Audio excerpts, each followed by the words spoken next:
Assalamualaikum warahmatullahi wabarakatuh. Perkenalkan kami dari kelompok 3 Desa-Desa Pemasaran. Perkenalkan rekan saya. Saya Marsha Rizka, NPM saya 1240204110. Perkenalkan, nama saya Zakia, NPM saya 124020406. Saya Fikriani Siti Aisyah dengan NPM 1240200388. Perkenalkan saya Rasmi Lika Priyana dengan NPM 1240200378. Perkenalkan saya Fadila Azara dengan NPM 124020456.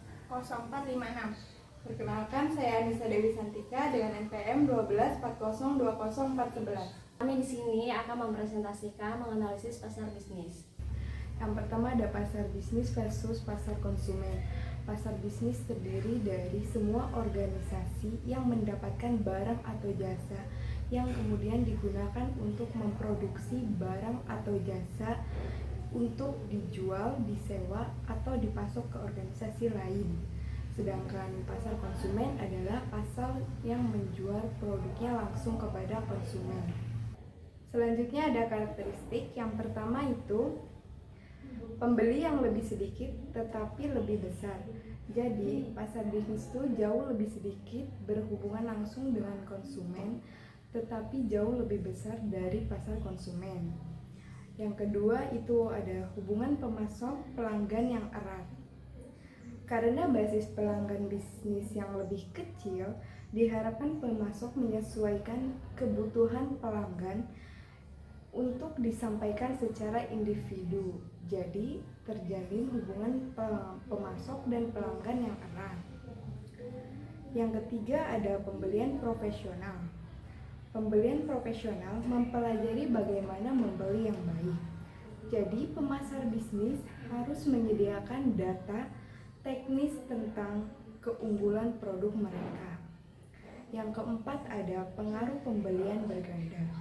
Umumnya ini dipengaruhi banyak orang. Jadi pemasar harus bisa menyediakan perwakilan atau tim penjualan yang terlatih untuk menghadapi pengaruh penjualan bisnis yang berganda.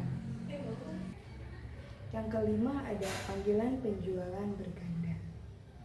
Biasanya perusahaan dapat melakukan berbagai usaha untuk memadai sebuah proyek dan siklus penjualan, antara menyebutkan tugas dan menghantarkan produk, sering diukur dalam waktu tahunan. Yang keenam ada permintaan turunan. Untuk barang bisnis diturunkan dari permintaan konsumen. Jadi pemasar bisnis harus mengamati secara teliti pembelian turunan di akhir. Yang ketujuh ada permintaan inelastis. Permintaan inelastis adalah permintaan barang atau jasa harus bersifat inelastis. Inelastis adalah tidak banyak dipengaruhi oleh kenaikan harga. Yang kedelapan ada permintaan yang berfluktuasi.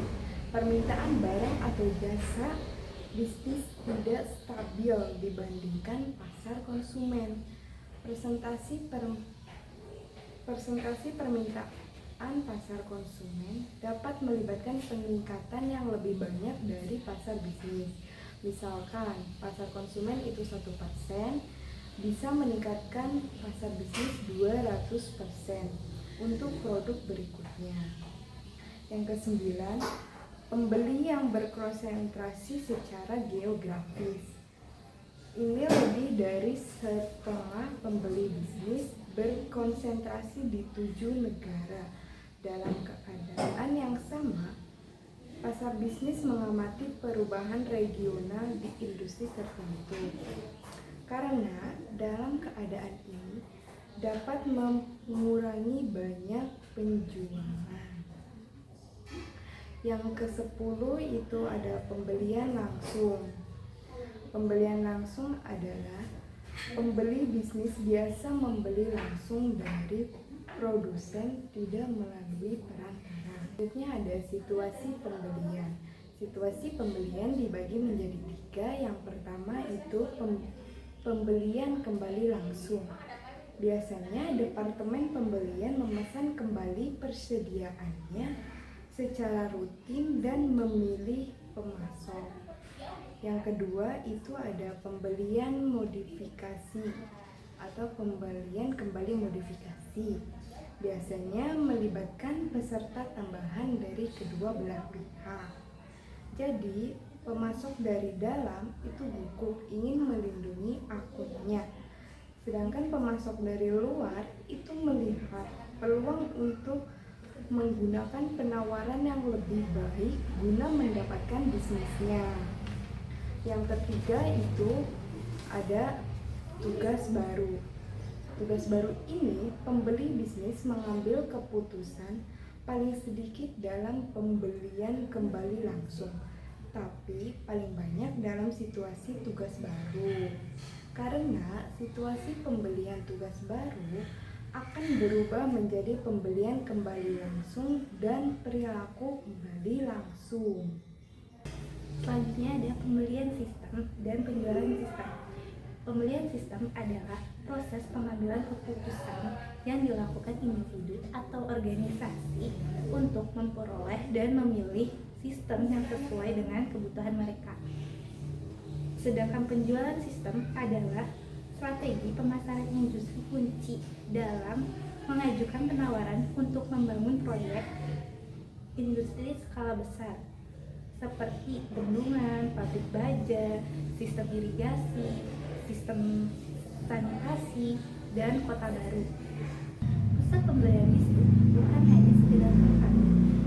Dalam perspektif pemasaran, pusat pembelian bisnis adalah tempat di mana terjadinya jual beli, baik secara online maupun offline. Dalam proses pembelian bisnis ada beberapa peran. Yang pertama ada mencetus atau inisiator, yaitu orang yang mencetuskan sebuah ide.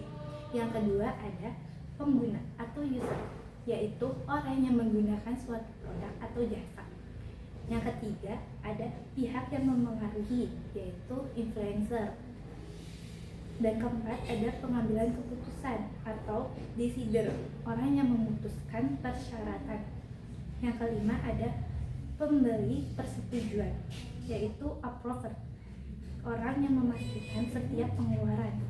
Keenam ada pembeli atau buyer, yaitu orang yang mempunyai otoritas untuk memilih pemasok. Dan yang terakhir ada penjaga gerbang atau gatekeeper, yaitu orang yang mencegah penjual atau informasi agar tidak menjangkau anggota pusat pembelian. Salah satu contohnya ada resepsionis.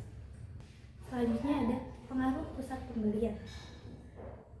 Pembeli bisnis juga mempunyai motivasi, perspektif, dan preferensi pribadi yang dipengaruhi oleh usia, penghasilan pendidikan, posisi pekerja, dan kepribadian atau sikap terhadap risiko dan budaya. Selanjutnya ada penentuan target pusat pembelian. Untuk membidik usaha mereka dengan tepat, pemasar bisnis harus mengetahui yang pertama, siapa peserta utama dalam pengambilan keputusan. Yang kedua, apa keputusan yang mereka pengaruhi. Dan yang ketiga, sejauh apa pengaruh mereka. Dan yang terakhir, apa kriteria evaluasi yang mereka gunakan. Penentuan target pasar pembelian ada beberapa tahap. Yang pertama ada identifikasi anggota pusat pembelian. Yang kedua, menganalisis peran dan pengaruh masing-masing anggota. Yang ketiga, mengembangkan profil pembeli. Dan yang terakhir, membangun hubungan. Dalam menentukan target pusat pembelian ada beberapa tahap. Yang pertama ada identifikasi anggota pusat pembelian. Yang kedua, menganalisis peran dan pengaruh masing-masing anggota. Yang ketiga, mengembangkan profil pembeli. Yang keempat, membangun hubungan. Macam-macam strategi menargetkan pusat pembelian. Yang pertama ada personalisasi pesan, yaitu sesuaikan pesan pemasaran dengan kebutuhan dan preferensi masing-masing anggota pusat pembelian. Yang kedua, pendidikan pasar, yaitu memberikan informasi yang relevan tentang produk atau layanan kepada anggota pusat pembelian. Yang ketiga ada demonstrasi produk, yaitu menunjukkan secara langsung manfaat sebuah produk. Yang terakhir ada kemitraan strategis, yaitu menjalin kemitraan dengan pihak lain yang dapat membantu menjangkau pusat pembelian. Yang selanjutnya itu ada proses pembelian dan pengadaan. Pembeli bisnis berusaha mendapatkan paket manfaat tertinggi ekonomi, teknik jasa, dan ditinjau dari sudut pandang biaya penawaran untuk membuat perbandingan mereka akan berusaha menerjemahkan semua biaya dan manfaat dalam istilah moneter insentif. Pembeli bisnis untuk membeli akan merupakan fungsi dari perbedaan antara manfaat anggapan dan biaya anggapan. Yang kedua yaitu ada persepsi departemen pembelian. Departemen pembelian menduduki posisi yang sangat rendah dalam perusahaan. Persepsi departemen pembelian.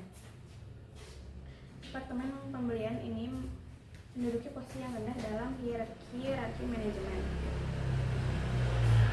Meskipun sering mengelola lebih dari setengah perusahaan, kerasnya persaingan saat ini menyebabkan banyak perusahaan meningkatkan mutu departemen dan departemen pembeli baru yang lebih berorientasi strategis ini mempunyai misi mencari nilai terbaik dari pemasok yang lebih sedikit dan lebih baik.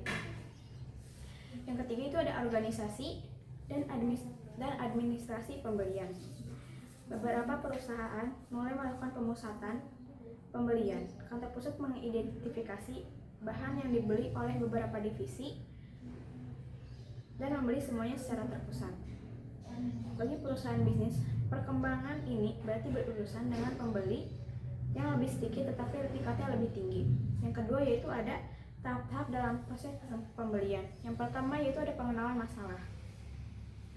Proses ini dapat dipicu dalam stimulus internal atau eksternal. Stimulus internal bisa berupa keputusan perusahaan untuk mengembangkan produk, sedangkan secara eksternal pembeli mungkin mendapat ide-ide dari pameran dagang atau melihat iklan. Proses pembelian ini dimulai ketika dalam perusahaan menyadari adanya masalah atau kebutuhan yang dapat diatasi dengan cara memperoleh barang atau jasa. Yang kedua yaitu ada deskripsi kebutuhan umum dan spesifikasi produk. Pemasar bisnis dapat membantu dengan menerangkan bagaimana produk mereka memenuhi atau bahkan melebihi kebutuhan pembeli. Spesifikasi ini yang ditentukan dengan ketat akan memungkinkan pembeli menolak komponen yang terlalu mahal atau gagal memenuhi standar. Oke. Pencarian pemasok. Pembeli berusaha mengidentifikasi pemasok yang paling tepat melalui direktorat perdagangan, kontak dengan perusahaan lain, iklan dagang, pameran dagang, dan internet. Oke, pencari pemasok, perusahaan yang membeli lewat internet menggunakan pasar elektronik dalam beberapa bentuk, yaitu ada situs katalog, pasar vertikal, situs lelang atau pure play, ada pasar spot atau bursa pribadi, pasar barter, dan aliansi pembelian.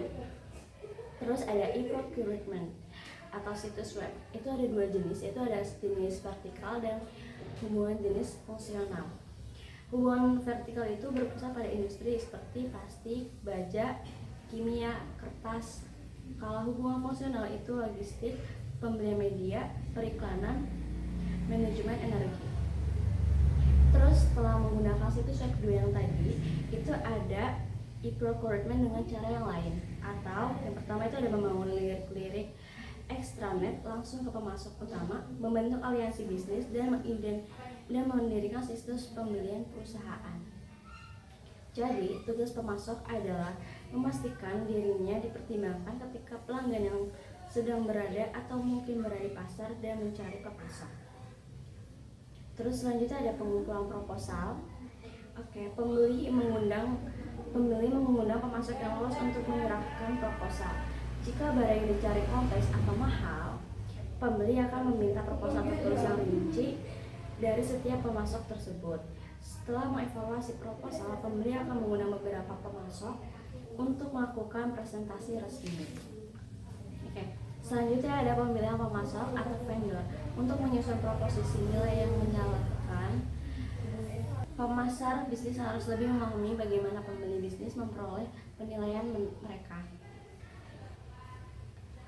Ada 3 contoh bentuk dari penjualan solusi meningkatkan tekanan harga. Yang pertama itu adalah solusi untuk meningkatkan pendapatan pelanggan. Yang kedua itu ada solusi untuk menurunkan resiko pelanggan. Yang ketiga itu ada solusi untuk menurunkan biaya pelanggan.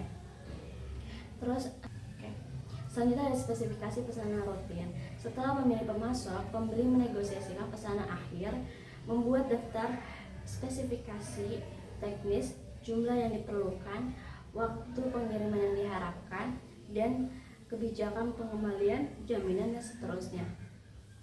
Terus selanjutnya ada tinjauan kerja.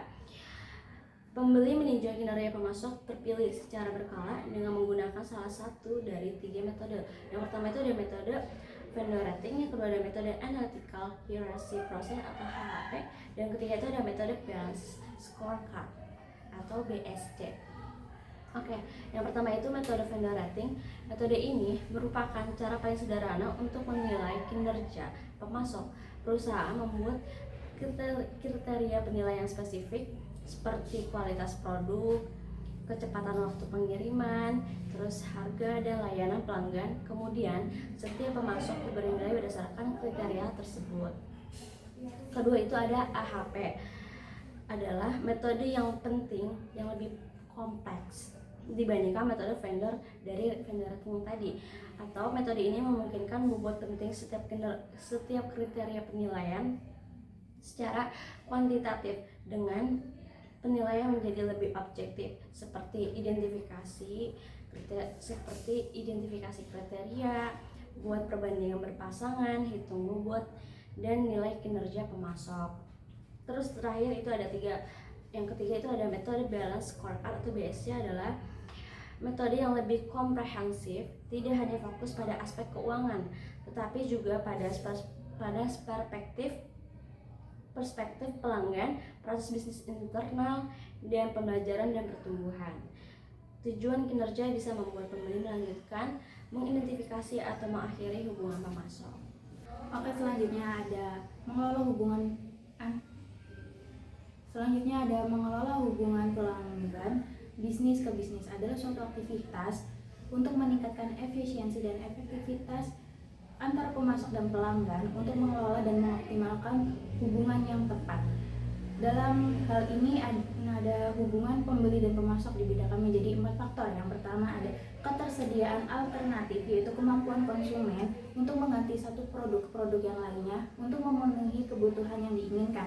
Yang kedua ada pentingnya pasokan. Hal ini sangat penting karena dapat membantu perusahaan dalam memenuhi kebutuhan konsumen. Yang ketiga ada kompleksitas pasokan, adalah kondisi saling ketergantungan dan keterhubungan di seluruh jaringan rantai pasokan. Yang keempat ada dinamisme pasar, kondisi pasar yang berada di lingkungan bisnis biasanya dipengaruhi oleh faktor-faktor tertentu. Berdasarkan 4 faktor tadi, hubungan pembeli pemasok digolongkan menjadi 8 kategori, yaitu yang pertama pembelian dan penjualan dasar, yaitu pertukaran sederhana dan rutin dengan tingkat pertukaran kerja. Yang kedua ada pembelian per elemen, dapat menunjukkan pada pembelian organisasi, yaitu proses pengembalian keputusan yang dilakukan oleh organisasi formal untuk pembelian produk atau layanan. Yang ketiga ada transaksi kontraktual, yaitu transaksi yang wajib dilakukan oleh bisnis berdasarkan perjanjian sebelum dengan kontrak tersebut. Yang keempat ada pasokan pelanggan, yaitu proses bisnis yang berfokus pada kebutuhan pelanggan. Yang kelima ada sistem kerjasama, yaitu proses bekerja sama antara 2 atau lebih untuk mencapai tujuan tertentu. Kolaboratif sama dengan sistem kerjasama, yaitu melakukan kerjasama untuk mencapai suatu tujuan. Yang kedelapan ada pelanggan adalah raja. Dalam hal ini pelanggan memiliki keterkaitan dalam hubungan bisnis. Penjual dapat menyiasatkan diri untuk memenuhi kebutuhan pelanggan. Baik, selanjutnya ada hubungan bisnis, resiko, dan oportunisme. Koordinasi vertikal dapat memperkuat ikatan pelanggan penjual, tetapi pada saat yang sama dapat meningkatkan resiko terhadap investasi khusus pelanggan dan pemasok. Investasi khusus adalah pengeluaran yang dirancang secara khusus untuk perusahaan tertentu dan mitra rantai nilai investasi dalam pelatihan khusus perusahaan, peralatan, dan prosedur atau sistem operasi. Investasi ini membantu perusahaan menumbuhkan laba dan mencapai positioning mereka. Meskipun demikian, investasi khusus juga mempunyai resiko besar bagi pelanggan dan pemasok. Selanjutnya, oportunisme. Oportunisme adalah salah satu bentuk kecurangan atau pengurangan pasokan terhadap suatu kontrak implisit atau eksplisit. Oportunisme dapat melibatkan kepentingan diri sendiri, kesalahan penyajian yang disengaja, dan melanggar kesepakatan kontrak. Oportunisme menjadi masalah karena perusahaan harus menyediakan sumber daya untuk pengendalian dan pengawasan yang sebenarnya dapat dialokasikan untuk tujuan yang lebih produktif. Selanjutnya, pasar lembaga dan pemerintah. Pasar institusi terdiri dari sekolah, rumah sakit, rumah perawatan, penjara, dan lembaga lain yang harus menyediakan barang dan jasa kepada orang-orang yang mereka urus. Banyak dari organisasi-organisasi ini memiliki anggaran yang rendah dan kelompok pelanggan yang kaptif. Misalnya, rumah sakit harus memutuskan kualitas makanan yang dibeli untuk pasien. Tujuan pembelian di sini bukanlah laba, karena makanan disediakan sebagai bagian dari keseluruhan paket layanan. Minimalisasi biaya juga tidak menjadi tujuan yang tunggal, karena makanan yang buruk akan menyebabkan pasien mengeluh dan merusak reputasi rumah sakit. Selanjutnya, pasar pemerintah. Di sebagian negara, organisasi pemerintah adalah membeli barang dan jasa yang utama. Mereka umumnya mengharuskan pemasok mengajukan penawaran dan sering memberikan kontrak kepada penawar terendah.